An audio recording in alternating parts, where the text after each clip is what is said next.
कि सुल्तानपुर में medical college होगा। अभी आदरणीय योगी साहब इसौली के सभा में आए थे, उन्होंने आधारशिला वो रख के गए हैं। इस कार्यक्रम के प्रायोजक हैं मेट्रो अलमीरा, मजबूत, खूबसूरत और भरोसेमंद अलमीरा।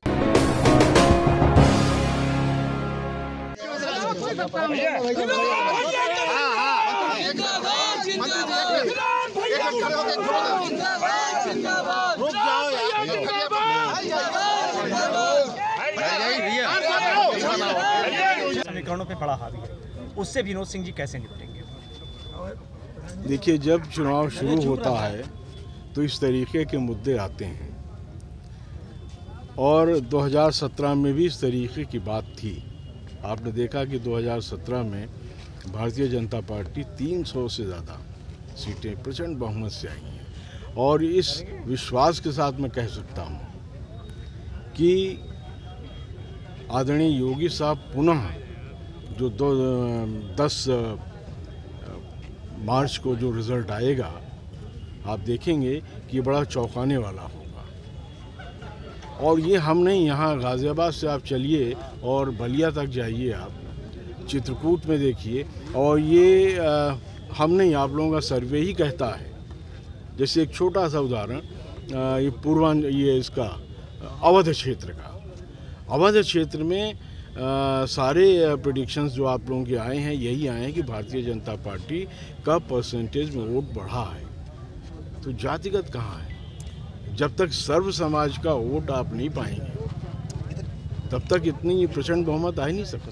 एमएलसी के चुनाव से आप विधायिका में आए हुए हैं, क्या एजेंडा है? सुल्तानपुर की 188 की जनता को क्या मिलेगा अगले? देखिए, अभी मैंने पत्रकार बंधु वहाँ थे तो ये चीज़ मैंने कही कि सबसे बड़ा दान होता है शिक्षा दान, और मैं सौभाग्यशाली हूँ कि मेरे पिताजी बहुकेन सिंह साहब, उन्होंने उस ज़माने में 70 के दशक में, उन्होंने आज से 50 साल पहले उन्होंने सुल्तानपुर को सोचा कि नहीं भाई, यहाँ शिक्षा का अभाव है, उन्होंने शिक्षा के क्षेत्र में कार्य किया। उसके बाद सबसे बड़ा दान होता है चिकित्सा दान, विद्यादान, चिकित्सा दान। और ये कभी इससे पहले आपने कभी सोचा था कि सुल्तानपुर में मेडिकल कॉलेज होगा?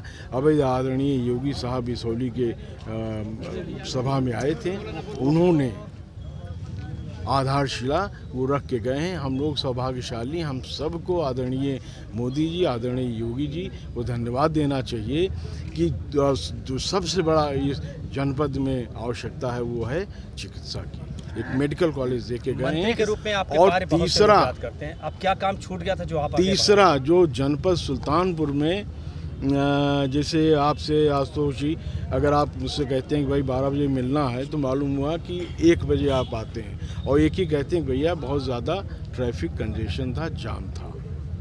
किसान सहकारी चीनी मिल से बड़ी अपेक्षा?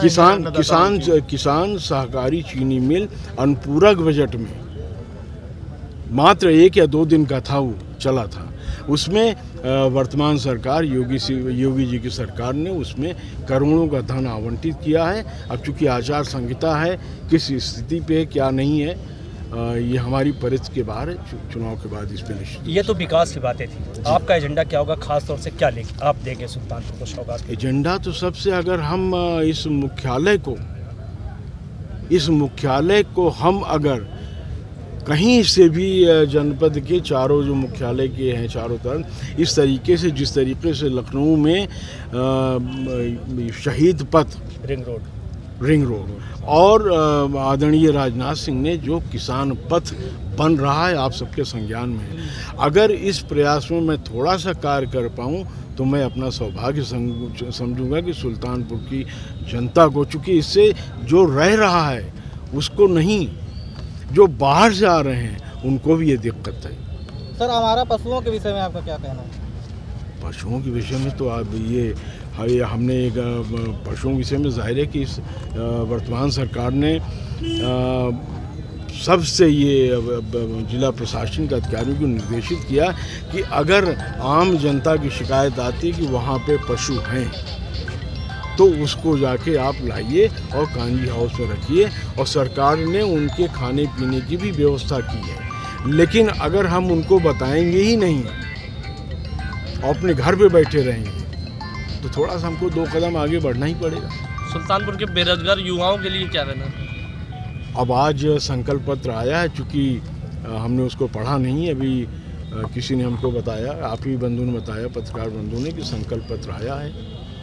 बेरोजगार और सबसे बड़ी बात बता दें कि इस चूँकि शिक्षा जगत से मैं जुड़ा हूँ और ये दिक्कत नौजवानों को, विद्यार्थियों की आई कि भाई ये ऑनलाइन क्लासेस पहली बार हम सब ने सुना है।